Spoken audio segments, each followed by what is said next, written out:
Order. End of question time. Ministerial statement. Minister for Communications and Information.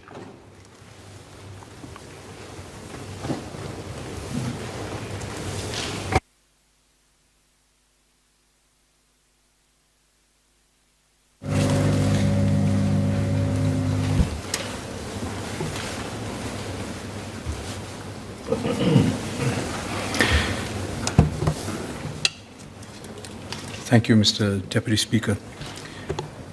Sir, last Thursday, Singapore Press Holdings Limited, SPH for short, announced its proposal to restructure and transfer its media business to a company limited by guarantee, CLG, to secure its long-term viability. My ministry has voiced the government's support for SPH's proposal and committed to support the media business as it builds capabilities and adapts for a digital future. Today, I will bring members through the key considerations behind these decisions. First, the importance of local news media to our nation and how we have upheld it through our history. Second, the government's reasons for supporting SPH's proposals. And third, our commitment to help our local news media adapt and thrive in the digital era.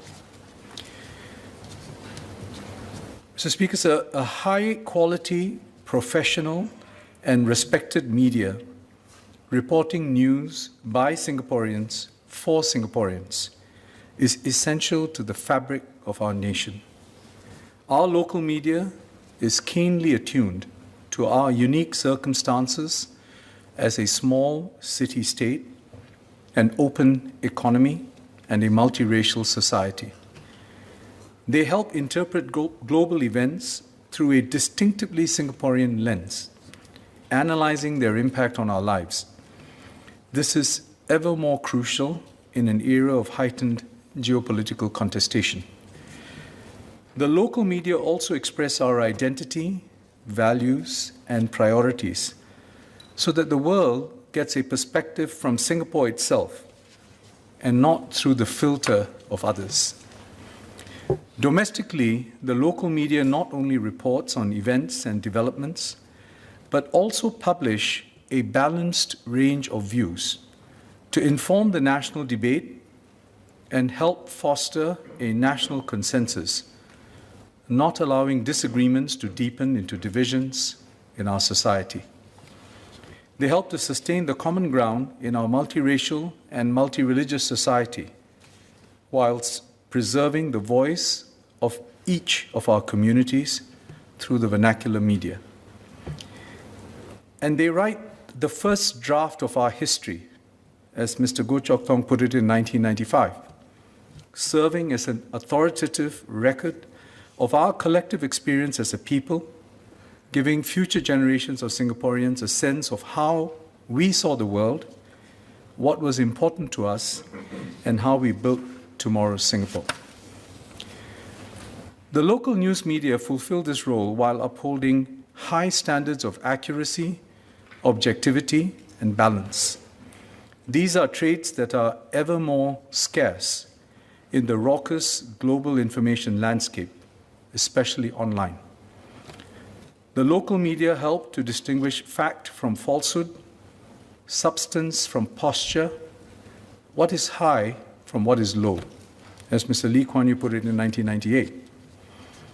As our nation faces increasingly complex challenges and trade-offs, our local media provide a highly credible flow of information and analysis upon which we form collective decisions. COVID-19 vividly exemplified this.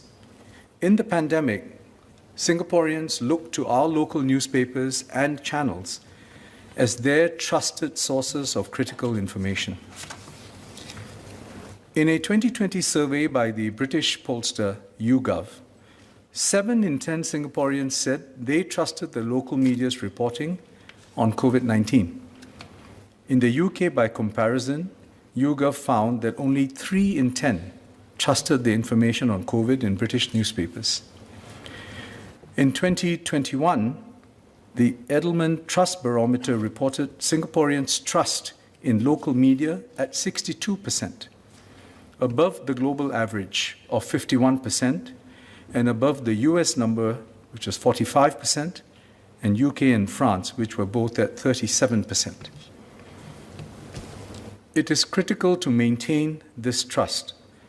Our local media industry has strived to do so while adapting to changing industry trends and commercial imperatives. Because of its importance to the national interests, the government has been an active steward in this evolutionary process to ensure the vitality and viability of our local media industry. Let me cite two examples. In 1984, SPH was formed through a merger of the English, Chinese, and Malay language papers, with the Tamil press brought under its umbrella later in 1995. The primary aim of this merger, nearly 4 decades ago, was to preserve the vernacular media. The government could see that the vernacular papers would come under greater financial pressure over the years with the gradual shift towards English.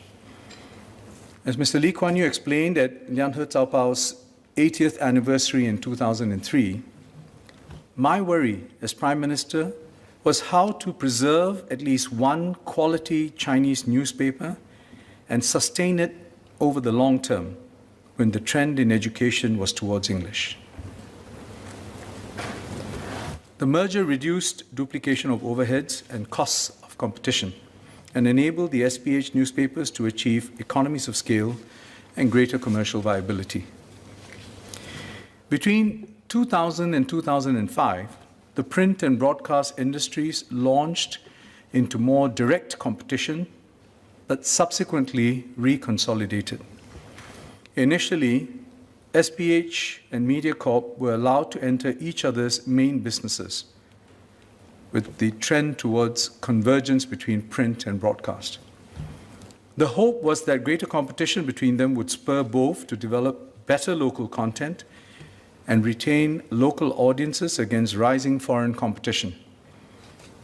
The competition was fierce, but ultimately the model did not prove to be viable.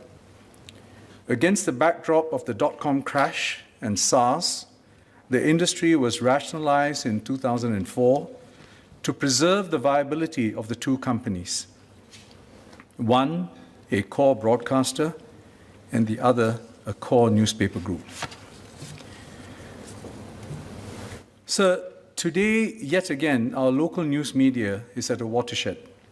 Sweeping structural changes in the media and advertising industries caused by technological advances and the internet have severely disrupted the traditional business model that relied on print advertising revenue.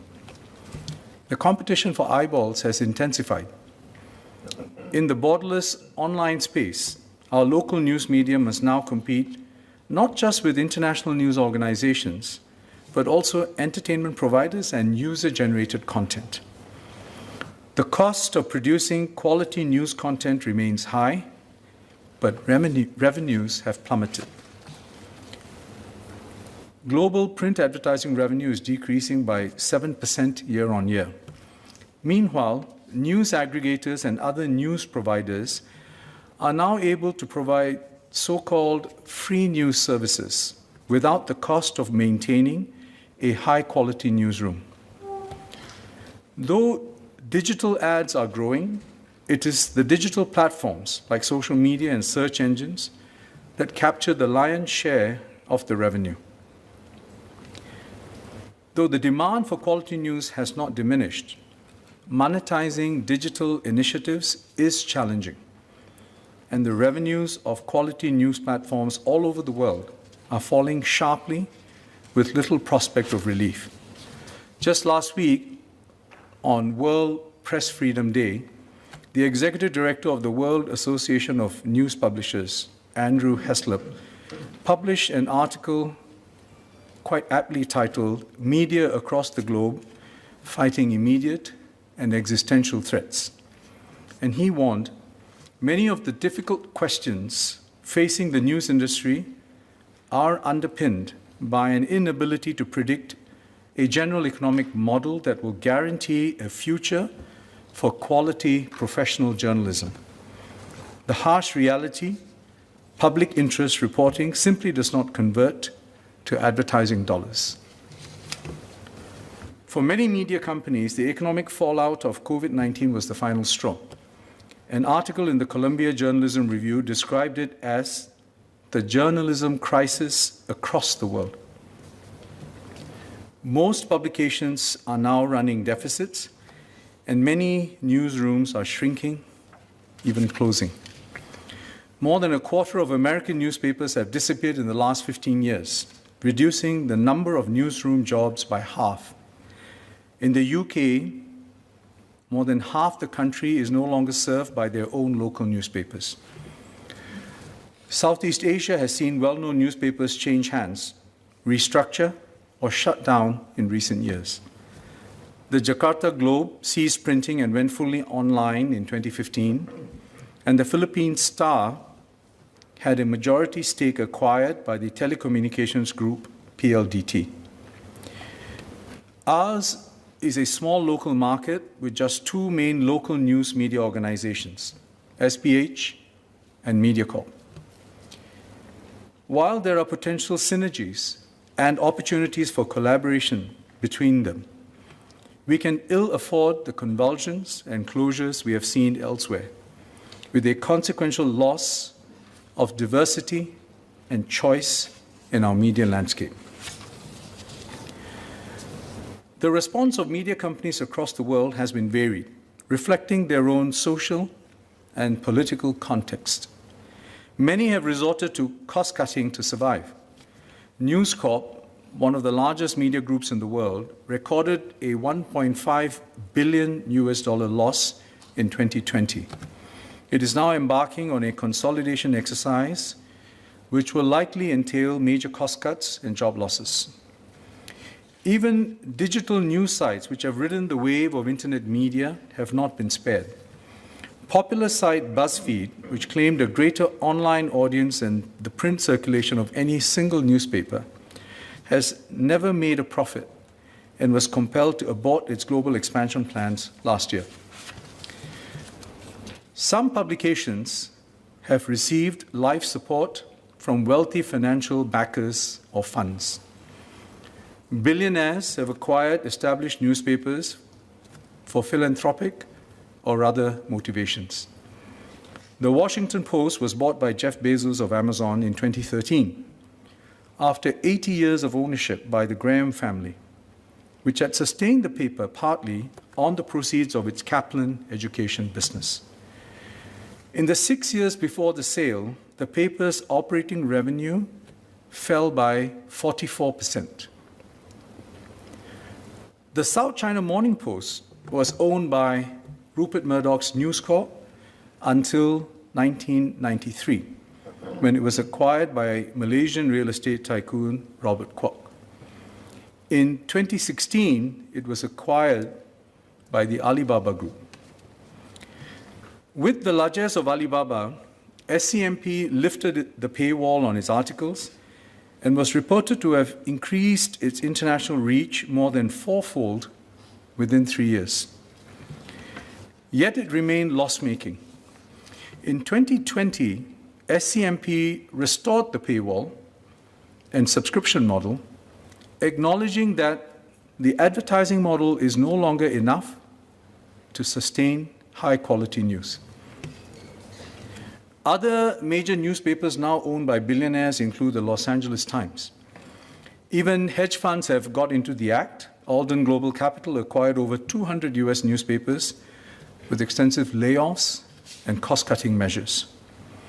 Some newspapers have received funding from non-profit organizations. The Guardian in the UK has been owned by the Scott Trust since 1936. It has done well against global competition. Nearly two-thirds of its readers come from outside the UK.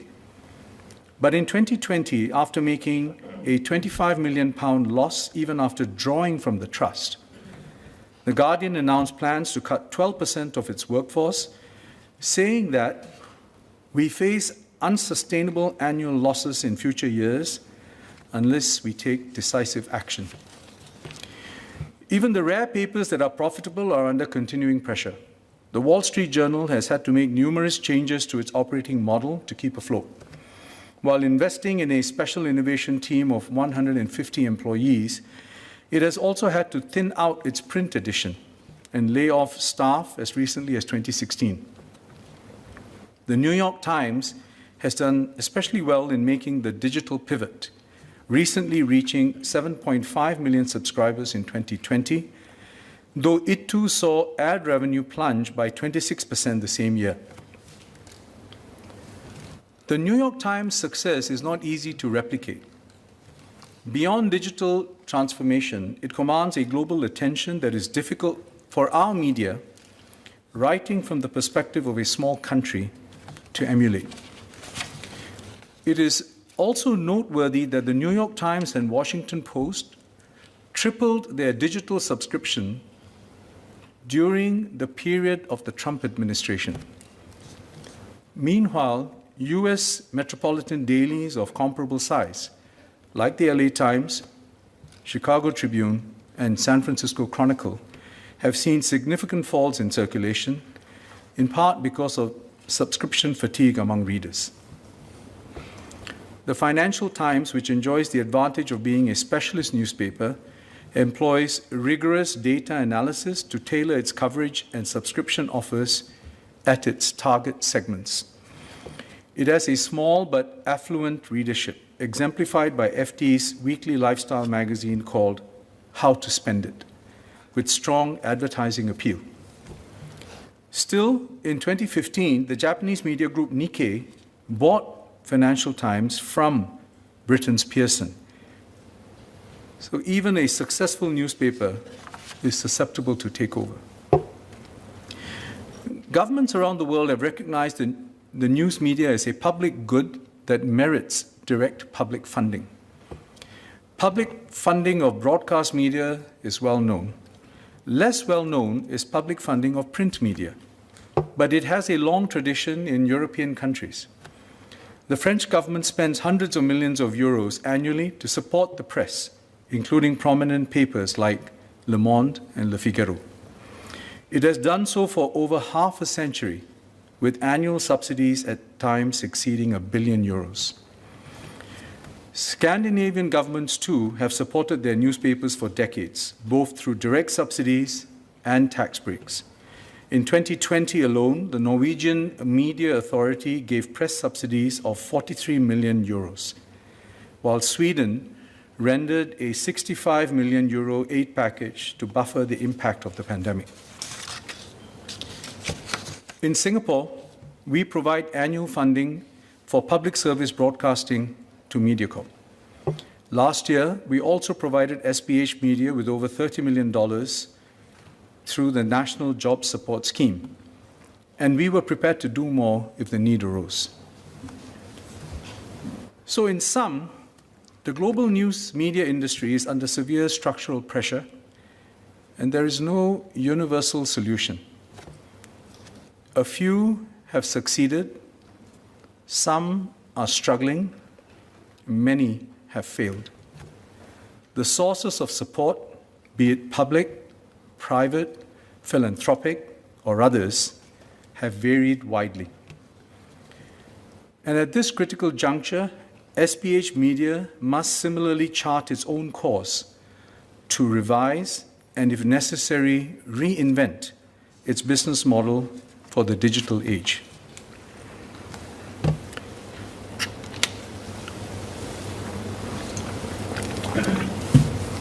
Against these industry headwinds, SPH has held out longer than most. In fact, SPH's overall reach and readership has never been higher. SPH Paper's total circulation has grown by 5% from 2017 to 2020. In fact, within this period, the Straits Times print and digital circulation has grown by about 20%. SPH has also made significant investments of about $50 million a year for the last 5 years to build digital capabilities and grow its readership. It has augmented newsrooms with a wider range of tech capabilities, such as product development, digital content production, data analytics, and audience development. It has modified its operations to generate content around the clock and deployed it on a wider variety of social media platforms, including Instagram and Telegram. SPH has launched new platforms for readers to engage its correspondents and experts, and has been recognized internationally for its excellent data visualization and interactive graphics, multimedia, and photojournalism. Last year, it emerged as the biggest winner at the Asian Media Awards, with the Straits Times and the Chinese Media Group picking up accolades in breaking news, infographics, feature photography, and newspaper design, to name a few. So in short, these are not news platforms that are declining in quality or readership. On the contrary, like MediaCorp in broadcasting, SPH papers continue to be trusted and valued sources of news that are well read, which is a tribute to the professionalism of our journalists. Their challenge today stems from an inability to monetize their gains in attracting and retaining readers on digital platforms. Despite rising readership, SPH's media business has been steadily losing revenue. SPH announced last week that its media business had lost half its operating revenue in the past 5 years and posted its first ever loss of $11.4 million in 2020. And that loss would have been deeper without the government's JSS grant. Looking ahead, SPH expects these trends to persist and widen.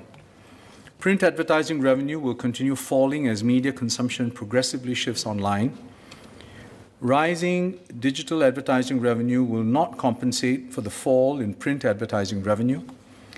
And there is limited scope to grow digital subscriptions given our small domestic market and the global competition.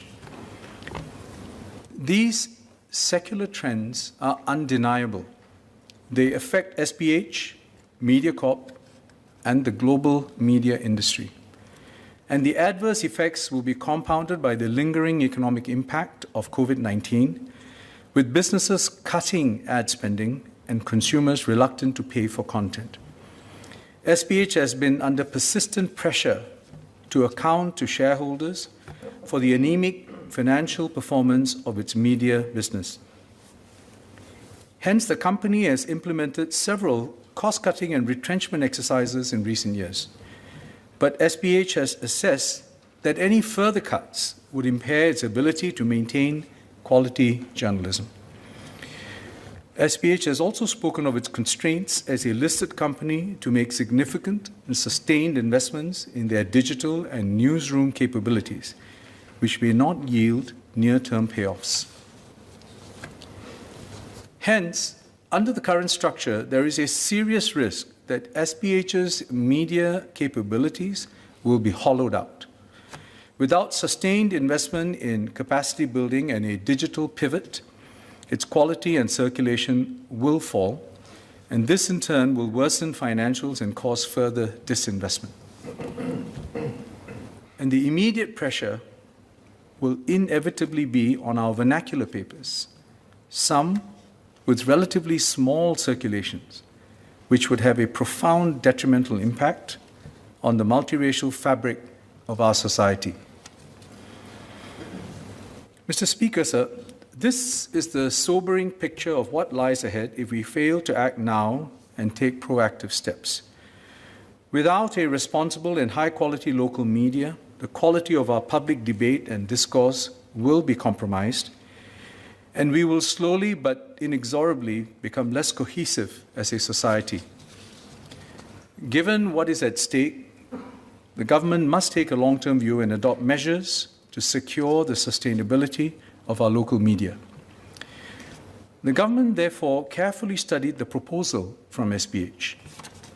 SPH proposes to restructure and transfer the ownership of its media business to a company limited by guarantee. It will first form a new subsidiary, transfer the media-related businesses and properties to the subsidiary, and capitalize the subsidiary with $80 million of cash and $30 million worth of SPH shares and REITs. Subsequently, if SPH shareholders give their approval, this subsidiary will be transferred to the CLG. The CLG will be separate from the listed company, no longer run by the SPH management. It will operate as a revenue-seeking business subject to the usual commercial disciplines. However, any operating surplus will be plowed back into the media business rather than distributed to shareholders as dividends. In that sense, it will be not for profit to the members of the CLG. This concept of a CLG run with commercial discipline is not new for us. There are several examples, including our universities, the Esplanade, and Gardens by the Bay. SPH's proposal is not a panacea for the challenges faced by its news media business, but it is an essential first step if the media business is to adapt to the digital and commercial realities of the industry. The government, therefore, supports SPH's restructuring proposal and is willing to provide funding support to the CLG. Let me summarize our thinking. So, a high-quality and trusted national media with an instinctive understanding of our national interests and constraints is essential to Singapore. Throughout our history, the government has aimed to develop and sustain such a media industry in Singapore.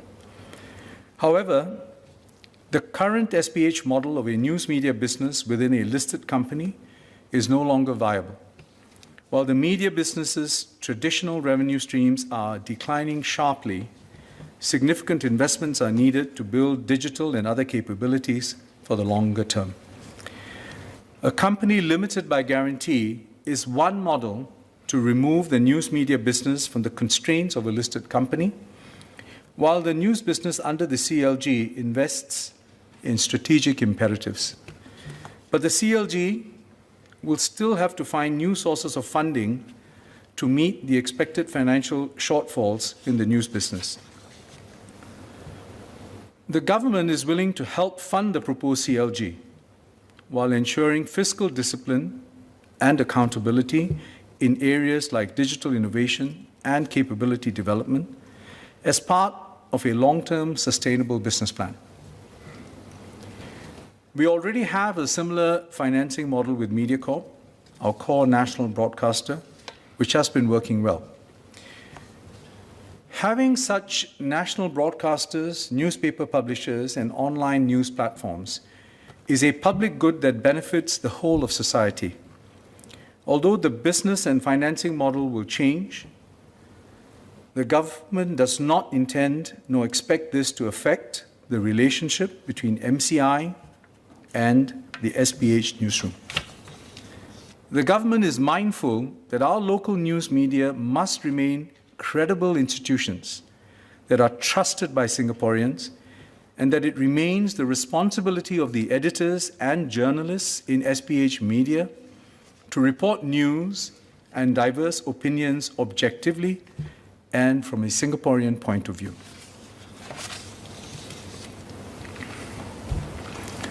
So, looking ahead, the CLG's success will be determined by three key factors. First, strong leadership with the support of its stakeholders to set the strategic vision and execute the organizational transformation.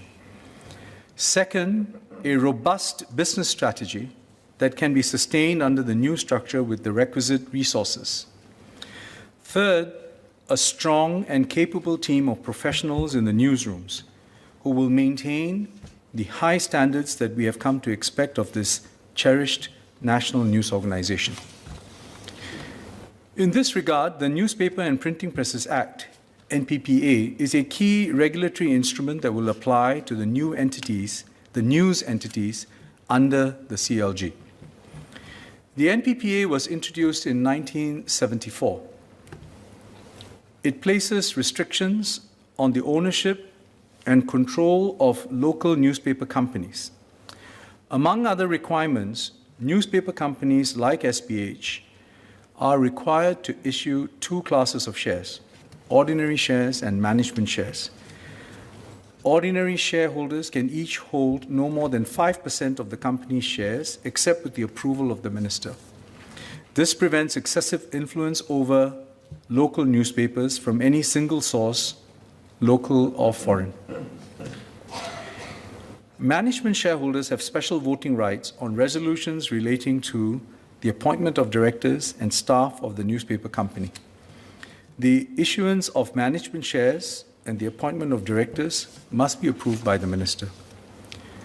The intent has always been for these management shares to be held by reputable and established institutions, so that the stewardship of the newspaper is entrusted to entities with an abiding interest in and commitment to Singapore's stability and success.